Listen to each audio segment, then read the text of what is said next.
নবী করিম সাল্লাল্লাহু আলাইহি সাল্লামের জীবনের একটি আশ্চর্য ঘটনা হচ্ছে মেরাজ। এই ঘটনায় তিনি মক্কার মসজিদুল হারাম থেকে বাইতুল মাকদিস পর্যন্ত ভ্রমণ করেছিলেন, সেখান থেকে সিদরাতুল মুনতাহা এবং তারপর সপ্তম আসমানের শেষ সীমা অতিক্রম করেছিলেন। সবচেয়ে অবাক করা বিষয় হচ্ছে এই দীর্ঘ যাত্রা তিনি মাত্র এক রাতের মধ্যেই সম্পন্ন করেছিলেন। এই ভিডিওতে আমরা মেরাজের সমস্ত ঘটনা বিস্তারিত আলোচনা করব। নবী করিম সাল্লাল্লাহু আলাইহি সাল্লামের যাত্রা কিভাবে শুরু হয়েছিল, কিভাবে তিনি 7 আসমান অতিক্রম করেছিলেন এবং এই যাত্রা সমাপ্ত হওয়ার পর তিনি কিভাবে মক্কাবাসীদের কাছে তার অভিজ্ঞতা বর্ণনা করেছিলেন।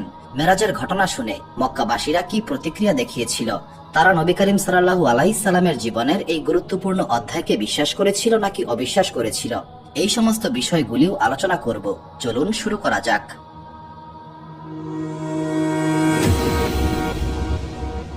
নবী করিম সাল্লাল্লাহু আলাইহি সাল্লাম নবুয়ত প্রাপ্ত হওয়ার আগে মক্কার কুরাইশ গোত্র নবী করিম সাল্লাল্লাহু আলাইহি সাল্লামকে অত্যন্ত সম্মান করত এবং তারা নবী করিম সাল্লাল্লাহু আলাইহি সাল্লামকে আলামিন অর্থাৎ সবচাইতে সৎ এবং বিশ্বস্ত নামকরণ করেছিল।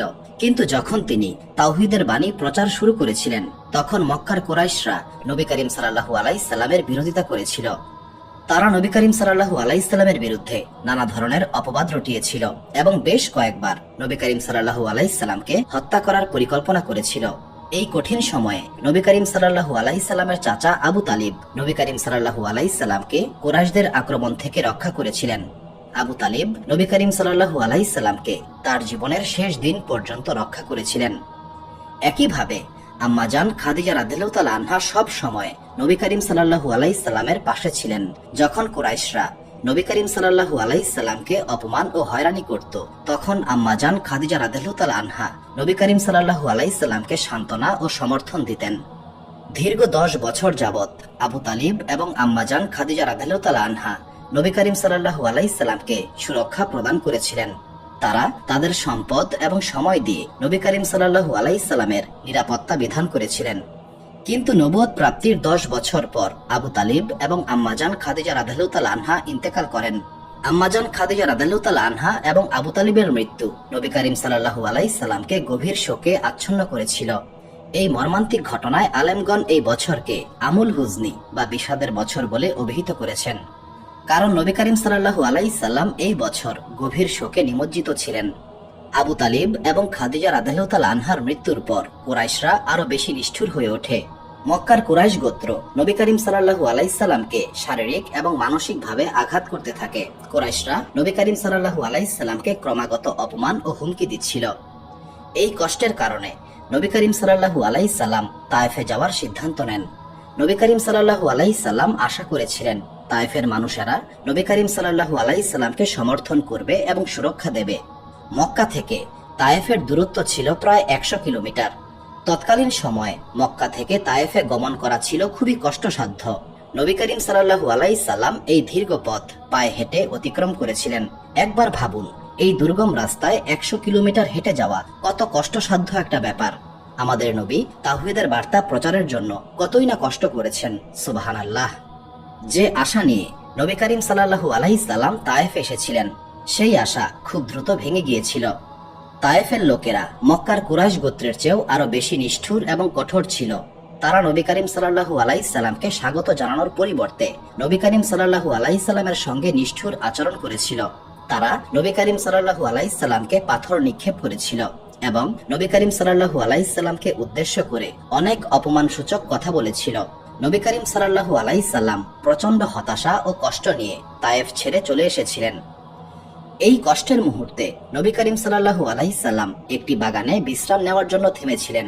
নবী করিম সাল্লাল্লাহু আলাইহি সাল্লামের পবিত্র চোখ মুবারক থেকে অশ্রু প্রবাহিত হচ্ছিল এবং তিনি আল্লাহ তাআলার দরবারে দোয়া করে বললেন, হে আমার আল্লাহ তাআলা, আমি আমার দুর্বলতা, আমার অসহায়ত্ব এবং মানুষের অপমানের বিষয়ে আপনার কাছে নালিশ করছি। হে পরম দয়ালু, আপনি দুর্বল এবং অসহায়দের রব এবং আপনি আমার রব। আপনি আমাকে কার কাছে সুপর্দ করবেন? এমন কাউকে যে আমাকে দূরে ঠেলে দেবে, নাকি এমন শত্রুর কাছে যে আমার ক্ষতি করবে?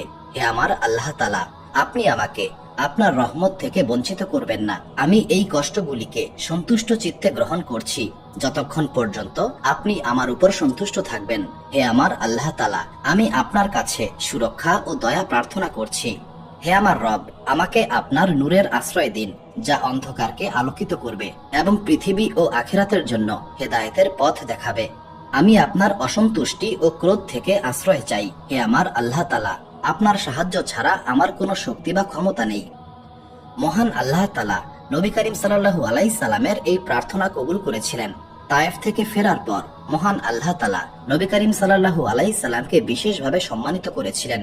এই অবিশ্বাস্য ঘটনাটি ইসরা এবং মিরাজ নামে পরিচিত। বেশিরভাগ আলেমদের মতে এটা ঘটেছিল রজব মাসের 27 তারিখ রাতে এবং নবী করিম সাল্লাল্লাহু আলাইহি সাল্লামের মদিনায় হিজরতের আগে। এক রাতে নবী করিম সাল্লাল্লাহু আলাইহি সাল্লাম উম্মে হানির ঘরে অবস্থান করছিলেন। এমন সময় জিব্রাইল, মিকাইল এবং ইসরাফিল আলাইহিস সালাম উপস্থিত হলেন। এই তিনজন সম্মানিত ফেরেশতা নবী করিম সাল্লাল্লাহু আলাইহি সাল্লামকে জমজম কূপের কাছে নিয়ে যান এবং নবী করিম সাল্লাল্লাহু আলাইহি সাল্লামকে জমজমের পাশেই শুইয়ে দেন। অন্য একটি বর্ণনায় বলা হয়েছে নবী করিম সাল্লাল্লাহু আলাইহি সাল্লাম ঘুমন্ত অবস্থায় ছিলেন। তখন ঘরের ছাদ খুলে গিয়েছিল এবং জিব্রাইল আলাইহিস সালাম নেমে আসেন। জিব্রাইল আলাইহিস সালাম নবী করিম সাল্লাল্লাহু আলাইহি সাল্লামকে জমজম কূপের পাশে নিয়ে যান এবং নবী করিম সাল্লাল্লাহু আলাইহি সাল্লামের বক্ষ বিদীর্ণ করেন। জিব্রাইল আলাইহিস সালাম মিকাইল আলাইহিস সালামকে বললেন, জমজমের পানি সংগ্রহ করুন, যাতে আমি মুহাম্মদ সাল্লাল্লাহু আলাইহি সাল্লামের কলিজা পরিষ্কার করতে পারি এবং তার বক্ষ প্রশস্ত করতে পারি। জিব্রাইল আলাইহিস সালাম নবী করিম সাল্লাল্লাহু আলাইহি সাল্লামের কলিজা বের করে 3 বার জমজমের পানি দিয়ে ধৌত করেন। এরপর মিকাইল আলাইহিস সালাম জ্ঞান এবং ঈমানে পরিপূর্ণ একটি সোনার পাত্র নিয়ে আসেন। জিব্রাইল আলাইহিস সালাম সেই পাত্রে সুরক্ষিত সমস্ত জ্ঞান এবং ঈমান নবী করিম সাল্লাল্লাহু আলাইহি সাল্লামের বক্ষে ঢেলে দিয়েছিলেন।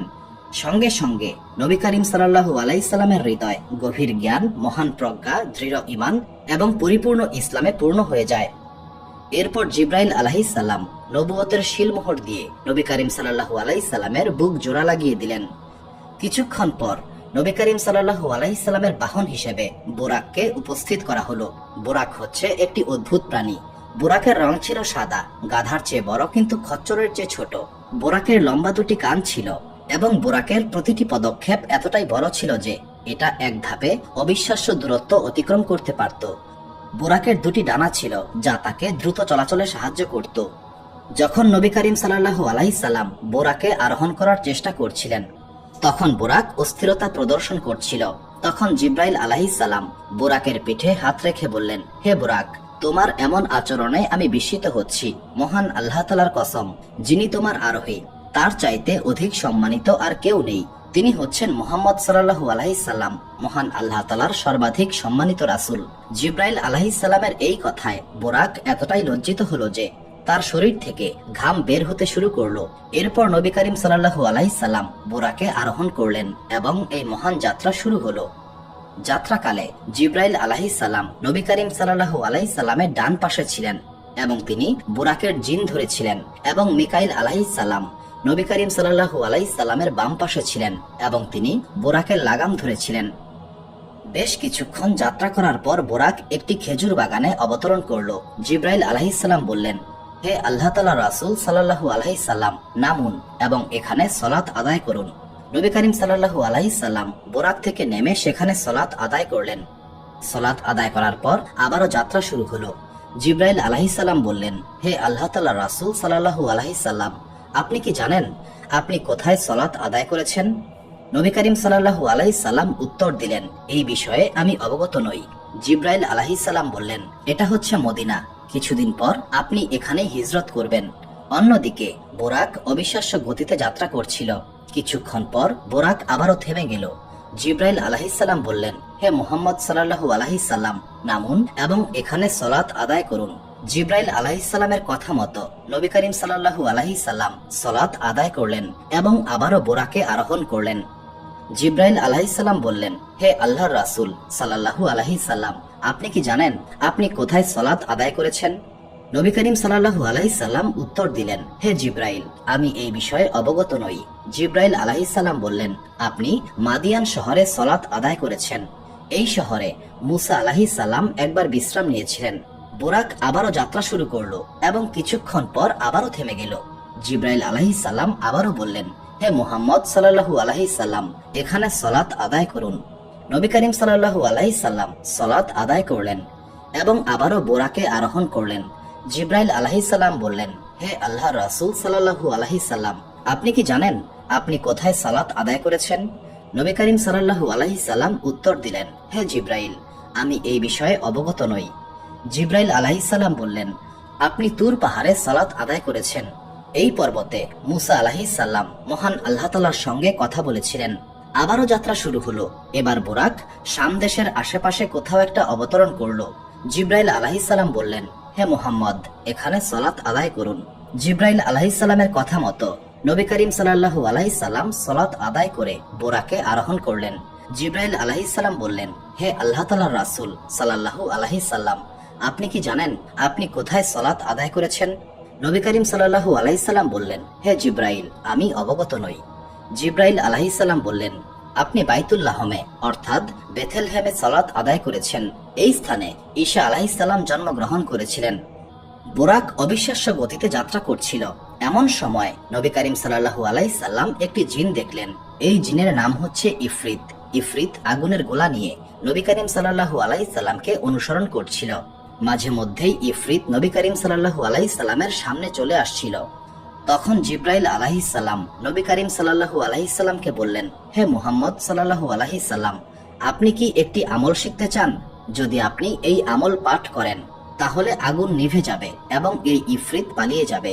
নবী করিম সাল্লাল্লাহু আলাইহি সাল্লাম বললেন, হে জিব্রাইল, আমাকে শিখিয়ে দিন। জিব্রাইল আলাইহিস সালাম নবী করিম সাল্লাল্লাহু আলাইহি সাল্লামকে একটি আমল শিখিয়ে দিলেন। নবী করিম সাল্লাল্লাহু আলাইহি সাল্লাম যখন দোয়াটি পাঠ করলেন, সঙ্গে সঙ্গে সেই আগুন নিভে গেল এবং ইফরিত মাটিতে পড়ে গেল। যাত্রা অব্যাহত ছিল। কিছুক্ষণ পর বুরাক এমন একটি স্থানে অবতরণ করল যেখানে কিছু পরিমাণ লোক বীজ বুনছিল। বীজ বোনার সঙ্গে সঙ্গে ফসল জন্ম নিচ্ছিল এবং সেই ফসল সংগ্রহ করার জন্য প্রস্তুত হয়ে গেল। ফসল সংগ্রহ করার পর লোকেরা আবারও বীজ ছিটিয়ে দিল এবং সেই বীজের ফসল আবারও সংগ্রহ করতে লাগলো। নবী করিম সাল্লাল্লাহু আলাইহি সাল্লাম বললেন, হে জিব্রাইল, এটা কি? জিব্রাইল আলাইহিস সালাম বললেন, এরা হচ্ছে সেই ব্যক্তি যারা মহান আল্লাহ তাআলার পথে জিহাদ করে। তাদের নেক আমল 700 গুণ পর্যন্ত বৃদ্ধি করা হয়। তারা মহান আল্লাহ তাআলার পথে যা কিছু ব্যয় করেন, মহান আল্লাহ তাআলা এর বিনিময়ে তাদেরকে উৎকৃষ্ট প্রতিদান দেবেন। যাত্রা আবারও শুরু হলো। এবার নবী করিম সাল্লাল্লাহু আলাইহি সাল্লাম খুব মিষ্টি এবং মনোমুগ্ধকর একটি গন্ধ পেলেন। তিনি বললেন, হে জিব্রাইল, এটা কিসের গন্ধ? জিব্রাইল আলাইহিস সালাম বললেন, এটা একজন মহেয়সী নারী এবং তার সন্তানদের গন্ধ। তিনি ছিলেন ফেরাউনের কন্যার দাসী এবং তার নাম ছিল মাসিতা। একবার মাসিতা ফেরাউনের কন্যার চুল আঁচড়িয়ে দিচ্ছিল। এমন সময় মাসিতার হাত ফসকে চিরুনি পড়ে গিয়েছিল। মাসিতা চিরুনি তুলতে গিয়ে বললেন, বিসমিল্লাহ। ফেরাউনের কন্যা এটা শুনে চমকে উঠে বলল, তুমি কি আমার পিতা ফেরাউনকে রব হিসেবে মান্য করো না? তুমি কি অন্য কাউকে রব হিসেবে মান্য করো? মাসিতা উত্তর দিলেন, আমার রব হচ্ছেন একমাত্র মহান আল্লাহ তাআলা। রাগান্বিত হয়ে ফেরাউনের কন্যা বলল, আমি তোমার ব্যাপারে আমার পিতার সঙ্গে আলোচনা করব। মাসিতা শান্তভাবে উত্তর দিলেন, আপনার যা ইচ্ছা করুন।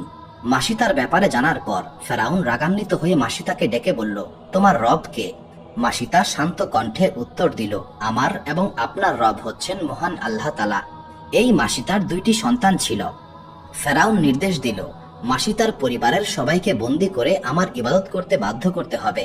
ফেরাউনের আদেশ মোতাবেক মাসিতার পরিবারের সবাইকে বন্দী করা হলো এবং ফেরাউনের সামনে সেজদা করতে বলা হলো। কিন্তু মাসিতার পরিবারের সবাই এই আদেশ প্রত্যাখ্যান করেছিল। ফেরাউন বলল, আমি অবশ্যই তোমাদের সবাইকে হত্যা করব।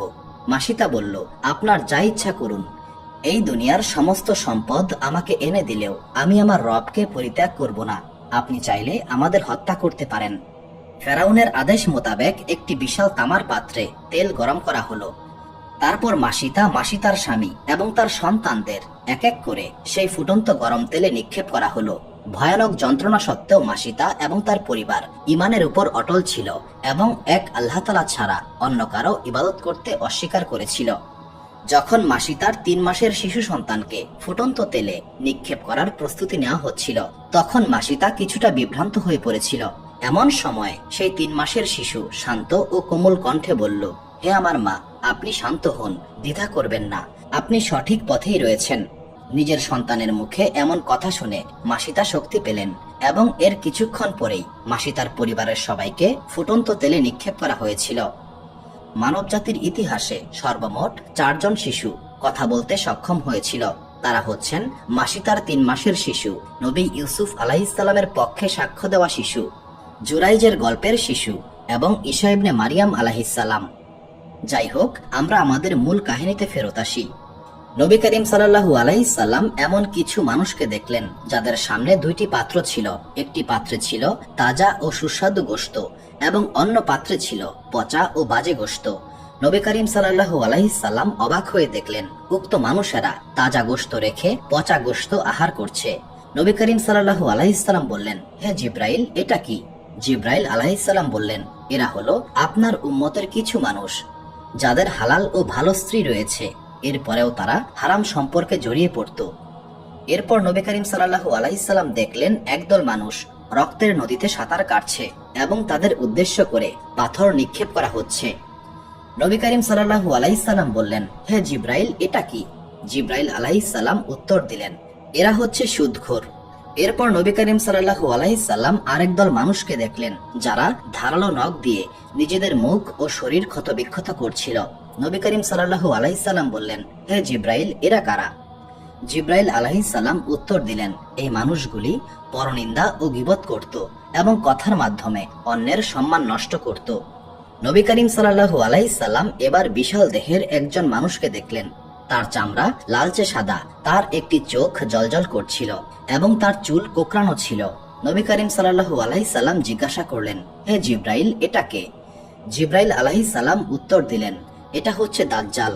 এই দাজ্জাল কিয়ামতের পূর্বে আপনার উম্মতকে পথভ্রষ্ট করবে। দাজ্জালকে দেখার পর নবী করিম সাল্লাল্লাহু আলাইহি সাল্লাম ডান পাশ থেকে একটা চিৎকার শুনলেন। কেউ একজন আহ্বান করছে, হে মুহাম্মদ, থেমে যাও, আমি তোমার সঙ্গে কথা বলতে চাই। নবী করিম সাল্লাল্লাহু আলাইহি সাল্লাম এই আহ্বানে সাড়া না দিয়ে বললেন, হে জিব্রাইল, এটা কি? জিব্রাইল আলাইহিস সালাম উত্তর দিলেন, এটা হচ্ছে একজন ইহুদি ব্যক্তি। যদি আপনি তার আহ্বানে সাড়া দেন তবে আপনার উম্মত ইহুদিদের অনুসরণ করবে। এরপর বাম পাশ থেকে কেউ একজন আহ্বান করলো, হে মুহাম্মদ, থেমে যাও, আমি তোমার সঙ্গে কথা বলতে চাই। নবী করিম সাল্লাল্লাহু আলাইহি সাল্লাম বললেন, হে জিব্রাইল, এটা কি? জিব্রাইল আলাইহিস সালাম বললেন, এটা হচ্ছে একজন খ্রিস্টানের আহ্বান। যদি আপনি তার আহ্বানে সাড়া দেন তবে আপনার উম্মত খ্রিস্টানদের অনুসরণ করবে। এরপর একজন মহিলা নবী করিম সাল্লাল্লাহু আলাইহি সাল্লামকে আহ্বান করলো। তার হাত উন্মুক্ত ছিল এবং সেইগুলি মহান আল্লাহ তাআলার সৃষ্ট সকল ধরনের অলংকারে সজ্জিত ছিল। তিনি বললেন, হে মুহাম্মদ, আপনি থেমে যান, আমি আপনার সঙ্গে কথা বলতে চাই। নবী করিম সাল্লাল্লাহু আলাইহি সাল্লাম এই আহ্বানে সাড়া দিলেন না। তিনি বললেন, হে জিব্রাইল, এটা কি? জিব্রাইল আলাইহিস সালাম বললেন, এটা হচ্ছে দুনিয়া। যদি আপনি তার আহ্বানে সাড়া দেন তবে আপনার উম্মত আখিরাতের চেয়ে এই ক্ষণস্থায়ী দুনিয়াকে বেছে নেবে। তারপর একজন বৃদ্ধ লোক বললেন, হে মুহাম্মদ, আমি আপনার সঙ্গে কথা বলতে চাই। জিব্রাইল আলাইহিস সালাম নবী করিম সাল্লাল্লাহু আলাইহি সাল্লামকে বললেন, হে আল্লাহর রাসূল সাল্লাল্লাহু আলাইহি সাল্লাম, আপনি যাত্রা অব্যাহত রাখুন। নবী করিম সাল্লাল্লাহু আলাইহি সাল্লাম বললেন, হে জিব্রাইল, এটা কে? জিব্রাইল আলাইহিস সালাম বললেন, এটা হচ্ছে ইবলিশ এবং সে হচ্ছে মানব জাতির প্রকাশ্য শত্রু। সে আশা করেছিল আপনি তার আহ্বানে সাড়া দেবেন। এরপর একজন বৃদ্ধা মহিলা নবী করিম সাল্লাল্লাহু আলাইহি সাল্লামকে আহ্বান করে বললেন, হে মুহাম্মদ, থেমে যাও। নবী করিম সাল্লাল্লাহু আলাইহি সাল্লাম এই আহ্বানে সাড়া দিলেন না। তিনি বললেন, হে জিব্রাইল, এটা কে? জিব্রাইল আলাইহিস সালাম বললেন, এই বৃদ্ধা হচ্ছেন এই দুনিয়ার বাকি আয়ু। দুনিয়ার আয়ু এই বৃদ্ধা মহিলার আয়ুর চেয়ে বেশি নয়। এরপর নবী করিম সাল্লাল্লাহু আলাইহি সাল্লাম বাইতুল মাকদিসে পৌঁছে গেলেন। জিব্রাইল আলাইহিস সালাম বললেন, হে মুহাম্মদ, বোরাক থেকে নামুন এবং মসজিদুল আকসায় প্রবেশ করুন। নবী করিম সাল্লাল্লাহু আলাইহি সাল্লাম মসজিদুল আকসায় প্রবেশ করে দেখলেন সেখানে অনেক মানুষ জমায়েত হয়েছে, যেন তারা নবী করিম সাল্লাল্লাহু আলাইহি সাল্লামের জন্যই অপেক্ষা করছিল। জিব্রাইল আলাইহিস সালাম তখন আজান দিলেন। আজানের ধ্বনি শোনা মাত্র ফেরেশতারা আসমান থেকে অবতরণ করছিলেন। সমস্ত মানুষ এবং ফেরেশতারা সারিবদ্ধভাবে দাঁড়িয়ে সালাত আদায় করার জন্য প্রস্তুতি গ্রহণ করলেন। জিব্রাইল আলাইহিস সালাম নবী করিম সাল্লাল্লাহু আলাইহি সাল্লামের হাত ধরে তাকে সামনে নিয়ে গেলেন। নবী করিম সাল্লাল্লাহু আলাইহি সাল্লাম এই সালাতের ইমামতি করলেন। সালাত শেষ করে জিব্রাইল আলাইহিস সালাম বললেন, হে মুহাম্মদ সাল্লাল্লাহু আলাইহি সাল্লাম, আপনি কি জানেন আপনার মুত্তাকি কারা ছিল? নবী করিম সাল্লাল্লাহু আলাইহি সাল্লাম বললেন, হে জিব্রাইল, আমি অবগত নই। জিব্রাইল আলাইহিস সালাম বললেন, আপনার মুত্তাকি ছিলেন নবী রাসূল এবং ফেরেশতাগণ। সালাত শেষ করে নবী করিম সাল্লাল্লাহু আলাইহিস সালাম বাইতুল মাকদিস থেকে বের হয়ে জিব্রাইল আলাইহিস সালামকে বললেন, হে জিব্রাইল, আমি তৃষ্ণার্ত বোধ করছি। তখন জিব্রাইল আলাইহিস সালাম দুটি পাত্র নবী করিম সাল্লাল্লাহু আলাইহিস সালামের সামনে উপস্থাপন করলেন। একটি পাত্রে ছিল দুধ এবং অন্য পাত্রে মদ। নবী করিম সাল্লাল্লাহু আলাইহিস সালাম দুধের পাত্র গ্রহণ করলেন। যদিও তখন পর্যন্ত মদ নিষিদ্ধ করা হয়নি, তবু নবী করিম সাল্লাল্লাহু আলাইহিস সালাম দুধের পাত্র গ্রহণ করেছিলেন। তখন জিব্রাইল আলাইহিস সালাম বললেন, আপনি ফিতরাতের পবিত্রতা গ্রহণ করেছেন। যদি আপনি মদ গ্রহণ করতেন তবে আপনার উম্মত পথভ্রষ্ট হয়ে যেত এবং কেবল কয়েকজন আপনাকে অনুসরণ করত।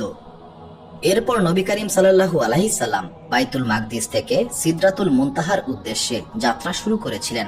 যাত্রার এই অংশটি কিন্তু আগের অংশ থেকে সম্পূর্ণ আলাদা। মক্কা থেকে বাইতুল মাকদিস পর্যন্ত যাত্রাকে ইসরা অর্থাৎ রাতের যাত্রা বলা হয় এবং বাইতুল মাকদিস থেকে ঊর্ধ্বাকাশের যাত্রাকে মেরাজ বলা হয়।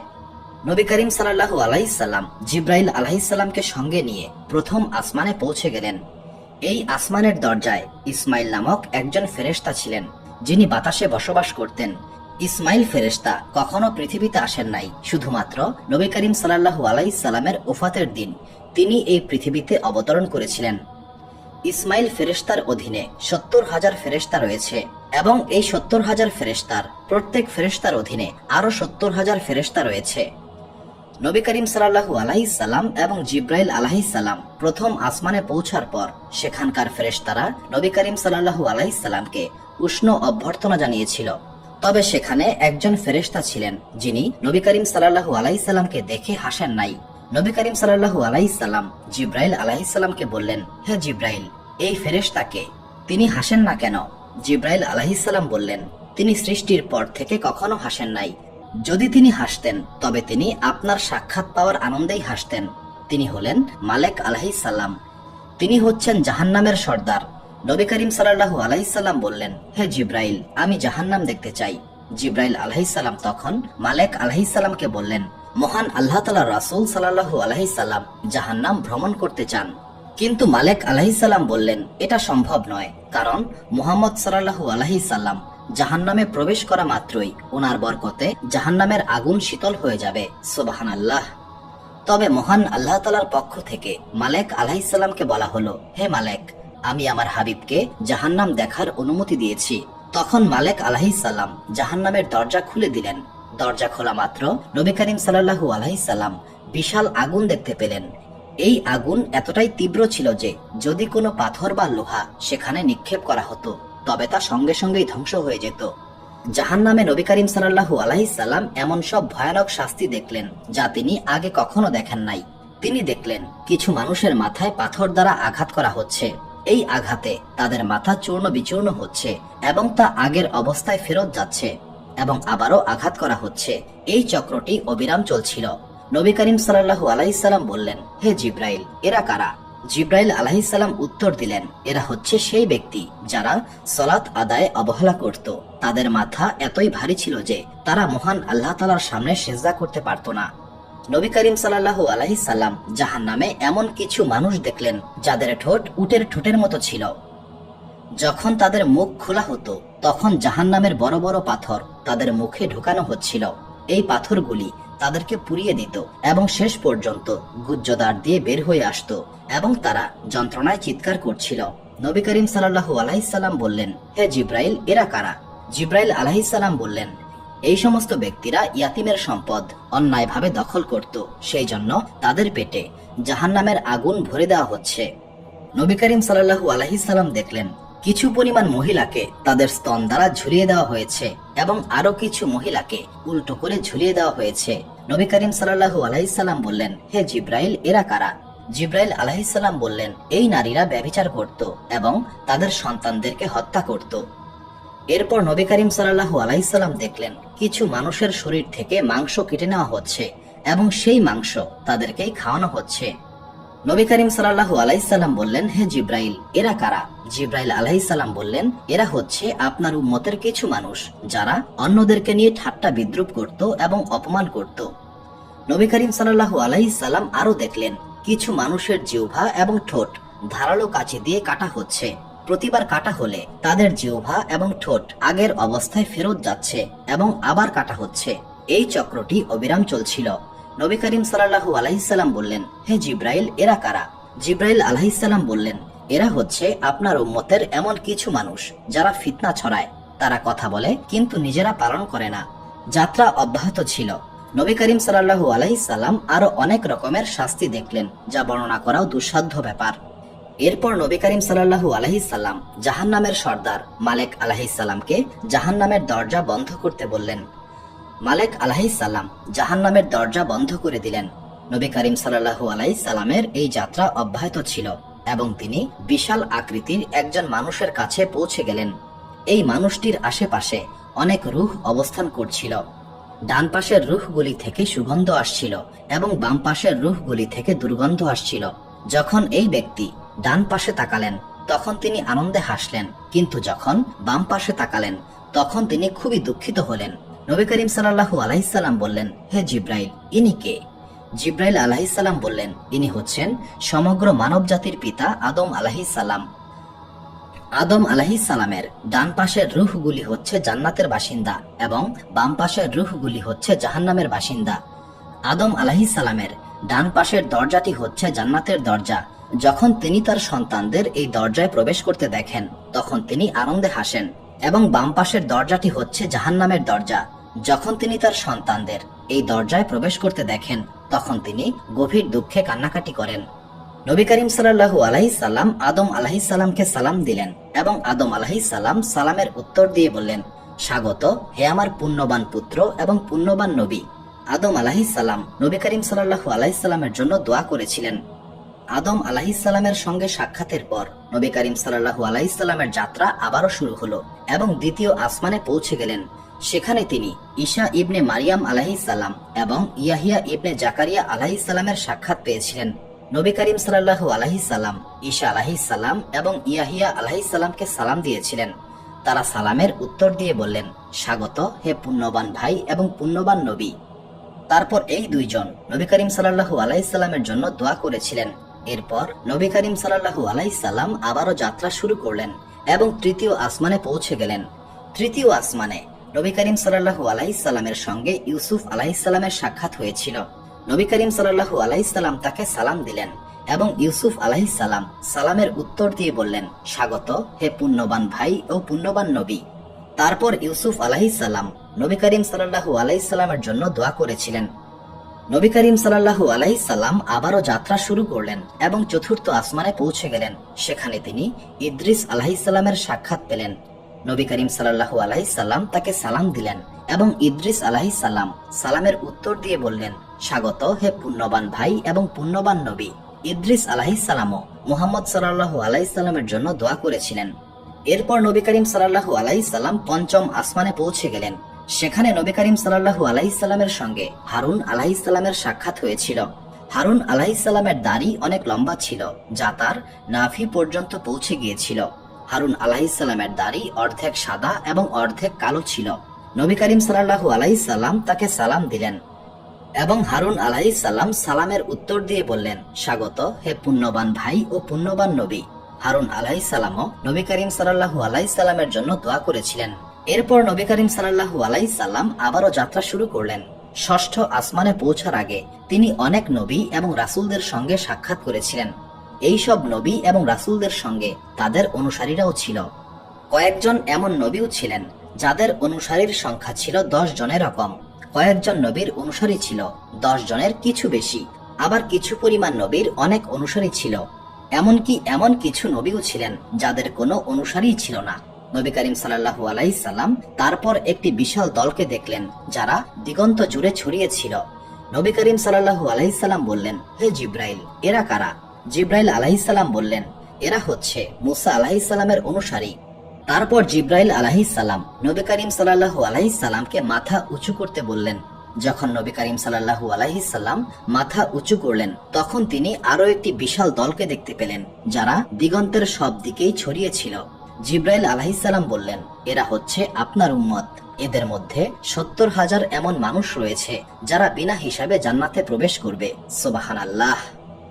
অবশেষে নবী করিম সাল্লাল্লাহু আলাইহি সাল্লাম ষষ্ঠ আসমানে পৌঁছে গেলেন। সেখানে নবী করিম সাল্লাল্লাহু আলাইহি সাল্লামের সঙ্গে মুসা আলাইহিস সালামের সাক্ষাৎ হয়েছিল।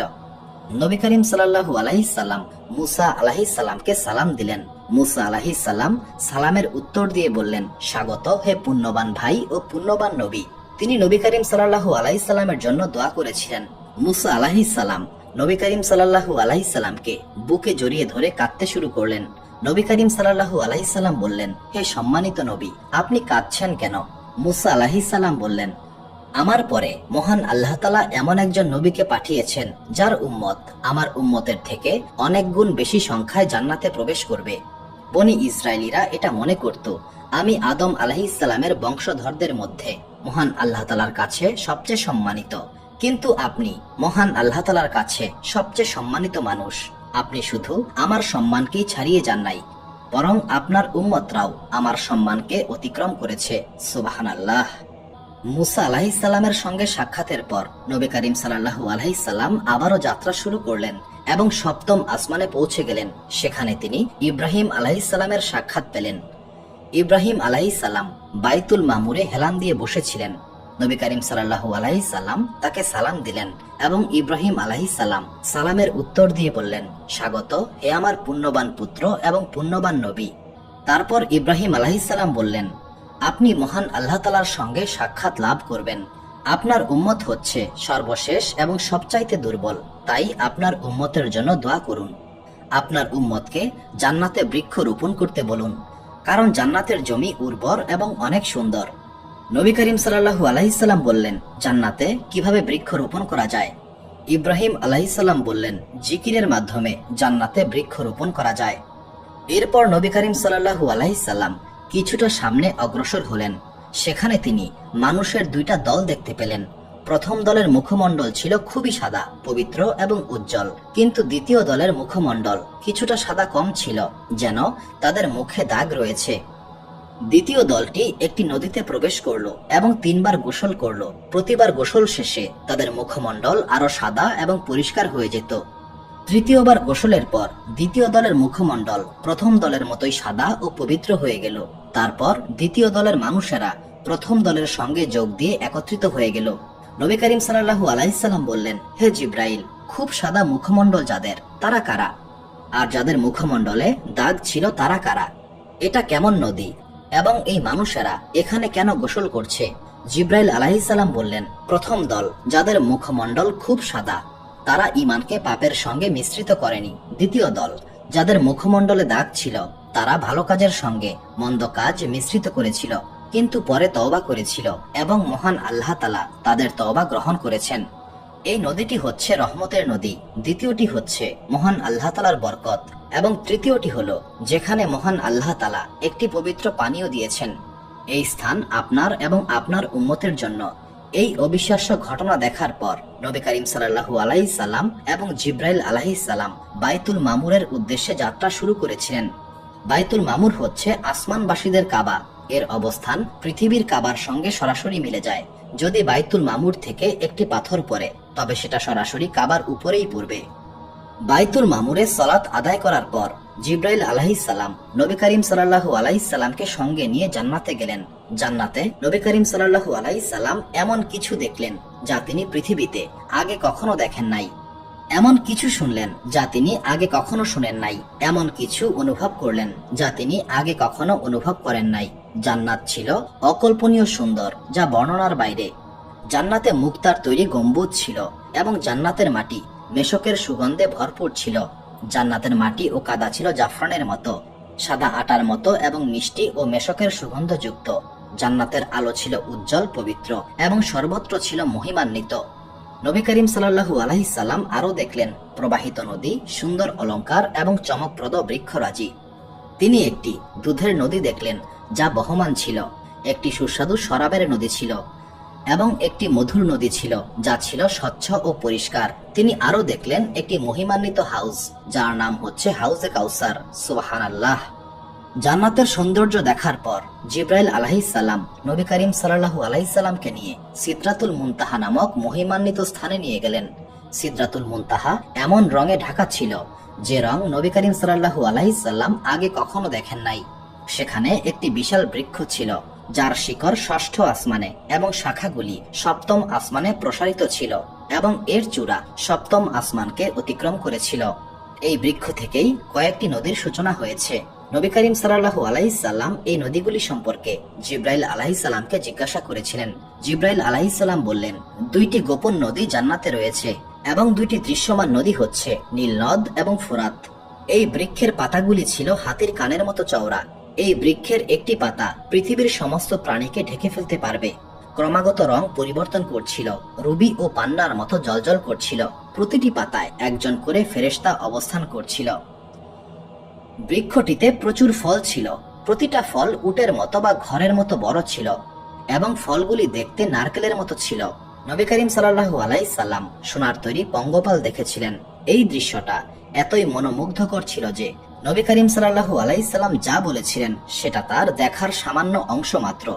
এটা ছিল মহান আল্লাহ তাআলার ক্ষমতার নিদর্শন এবং কোন সৃষ্টি এর সৌন্দর্য সম্পূর্ণরূপে বর্ণনা করতে পারবে না। সিদরাতুল মুনতাহায় নবী করিম সাল্লাল্লাহু আলাইহিস সাল্লাম দ্বিতীয়বারের মতো জিব্রাইল আলাইহিস সালামকে আসল রূপে দেখতে পেয়েছিলেন। সিদরাতুল মুনতাহার সৌন্দর্য দেখার পর নবী করিম সাল্লাল্লাহু আলাইহিস সালামকে আদেশ দেওয়া হলো, হে মুহাম্মদ, প্রবেশ করুন। আদেশ মোতাবেক নবী করিম সাল্লাল্লাহু আলাইহিস সালাম সিদরাতুল মুনতাহাকে অতিক্রম করে আরো উপরে উঠে গিয়েছিলেন। সেই স্থান কোন সৃষ্টি, এমনকি কোন ফেরেশতাও অতিক্রম করতে পারবে না। এরপর নবী করিম সাল্লাল্লাহু আলাইহিস সালামকে খুবই উঁচু একটি স্থানে উঠানো হলো। তিনি রঙিন মেঘে আবৃত ছিলেন। এই যাত্রায় নবী করিম সাল্লাল্লাহু আলাইহিস সালাম 70,000 নূরের পর্দা অতিক্রম করেছিলেন এবং লাউহে মাহফুজও অতিক্রম করে ফেললেন। লাউহে মাহফুজ অতিক্রম করার পর নবী করিম সাল্লাল্লাহু আলাইহিস সালাম আরশের নিচে একজন মানুষকে দেখতে পেলেন। নবী করিম সাল্লাল্লাহু আলাইহিস সালাম বললেন, আপনি কে, ফেরেশতা নাকি নবী? মানুষটি উত্তর দিল, আমি একজন সাধারণ মানুষ। আমি সর্বদা মহান আল্লাহ তাআলার জিকিরে মশগুল থাকতাম। আমার হৃদয় সর্বদা মহান আল্লাহ তাআলার জন্য ব্যাকুল থাকত। আমি কখনো আমার পিতামাতাকে অসম্মান করি নাই। এর বিনিময়ে মহান আল্লাহ তাআলা আমাকে এতটা সম্মানিত করেছেন। তারপর সেই মহিমান্বিত মুহূর্তটি এলো। নবী করিম সাল্লাল্লাহু আলাইহিস সালাম মহান আল্লাহ তাআলার সঙ্গে সরাসরি সাক্ষাৎ করলেন। সেই মুহূর্তে নবী করিম সাল্লাল্লাহু আলাইহিস সালাম মহান আল্লাহ তাআলার সামনে সিজদায় লুটিয়ে পড়েছিলেন। মহান আল্লাহ তাআলা তখন বললেন, নিশ্চয়ই আমি তোমাকে আমার হাবিব হিসেবে মনোনীত করেছি। আমি তোমাকে সমস্ত সৃষ্টির কাছে সুসংবাদ ও সতর্ক বাণী হিসেবে পাঠিয়েছি। আমি তোমার বক্ষ প্রশস্ত করেছি এবং তোমার বোঝা দূর করেছি। আমি তোমার নাম উচ্চ মর্যাদায় উন্নীত করেছি। আমি তোমার উম্মতকে সর্বোত্তম সম্প্রদায় করেছি। আমি তোমার উম্মতকে পৃথিবীতে সর্বশেষ করেছি, কিন্তু জান্নাতে প্রবেশে সর্বপ্রথম করেছি। আমি তোমাকে সর্বশেষ রাসূল হিসেবে পাঠিয়েছি এবং কিয়ামতের দিন তোমাকেই প্রথম পুনরুত্থিত করব। আমি তোমাকে সূরা ফাতিহা দিয়েছি, যা আমি তোমার আগে কোনো নবীকে দেই নাই। আমি তোমাকে সূরা বাকারার শেষ 3 আয়াত দিয়েছি, যা আমার আরশের নিচে রক্ষিত একটি গুপ্তধন, যা আমি এর আগে কোনো নবীকে দেই নাই। আমি তোমাকে হাউজে কাউসার দিয়েছি, যা হলো অফুরন্ত বরকত। আমি তোমাকে বিশেষ 8টি উপহার দিয়েছি: ইসলাম, হিজরত, রমজানের রোজা, ভালো কাজের আদেশ দেওয়া, মন্দ কাজ থেকে বিরত থাকা, এবং আমি তোমার ও তোমার উম্মতের জন্য যে দায়িত্ব নির্ধারণ করেছি তা আসমান ও পৃথিবীর সৃষ্টির দিন থেকেই আমি তোমার ও তোমার উম্মতের জন্য দিনে ও রাতে 50 ওয়াক্ত সালাত ফরজ করেছি। মহান আল্লাহ তাআলার সঙ্গে এই বিশেষ সাক্ষাতের পর নবী করিম সাল্লাল্লাহু আলাইহিস সালাম নিচে নেমে এসে জিব্রাইল আলাইহিস সালামের সঙ্গে সাক্ষাৎ করেছিলেন। জিব্রাইল আলাইহিস সালাম তাকে ইব্রাহিম আলাইহিস সালামের সঙ্গে সাক্ষাৎ করতে নিয়ে গেলেন এবং এরপর মুসা আলাইহিস সালামের কাছে নিয়ে গেলেন। মুসা আলাইহিস সালাম বললেন, হে মুহাম্মদ, মহান আল্লাহ তাআলা তোমার উম্মতের জন্য কি নির্দেশ দিয়েছেন?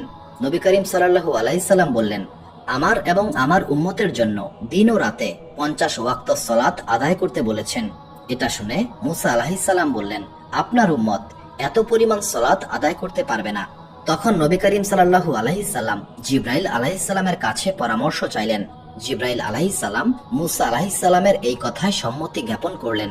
তখন নবী করিম সাল্লাল্লাহু আলাইহিস সালাম পুনরায় মহান আল্লাহ তাআলার কাছে ফিরে গেলেন এবং সিজদায় পড়ে বললেন, হে মহান আল্লাহ তাআলা, আপনি আমার উম্মতের উপর যে দায়িত্ব দিয়েছেন তা হালকা করুন। নিশ্চয়ই আমার উম্মত দুর্বল।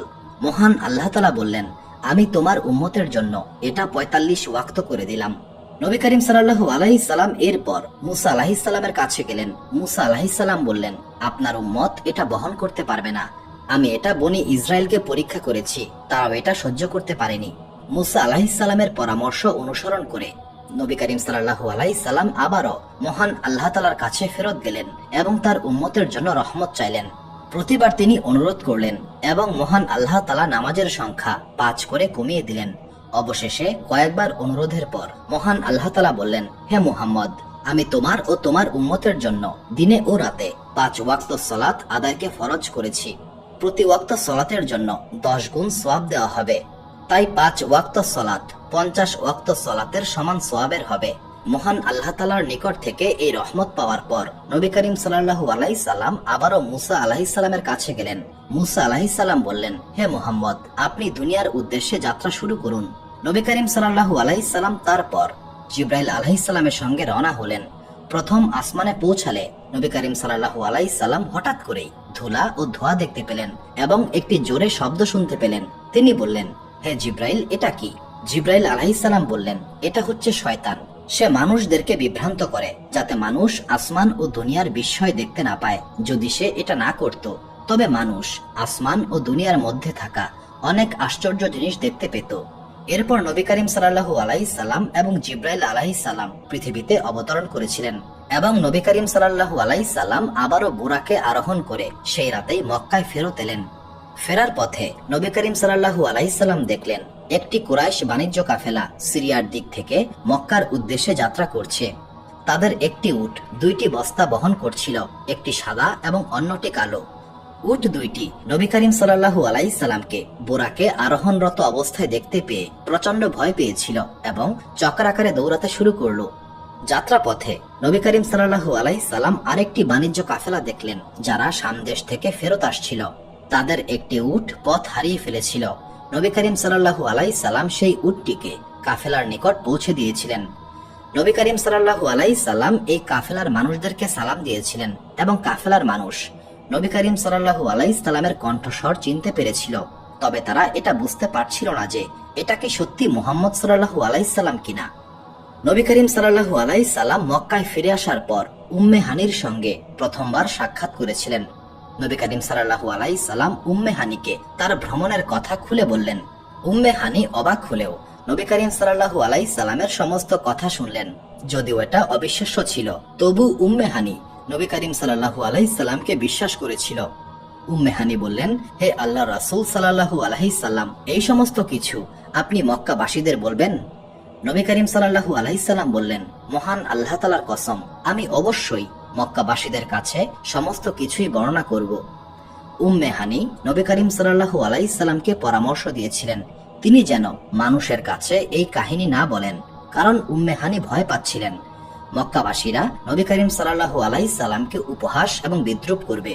কিন্তু নবী করিম সাল্লাল্লাহু আলাইহি সাল্লাম মক্কাবাসীদের কাছে এই কাহিনী বলার সিদ্ধান্ত নিয়েছিলেন। এরপর নবী করিম সাল্লাল্লাহু আলাইহি সাল্লাম কাবার নিকটে এসে ইসরা এবং মেরাজের কাহিনী বলার জন্য প্রস্তুত হলেন। কাবায় তখন আবু জেহেল উপস্থিত ছিল। আবু জেহেল বলল, হে মুহাম্মদ, আমার মনে হচ্ছে তুমি কিছু একটা বলতে চাও। আবু জেহেলের এই কথায় নবী করিম সাল্লাল্লাহু আলাইহি সাল্লাম উৎসাহিত হলেন।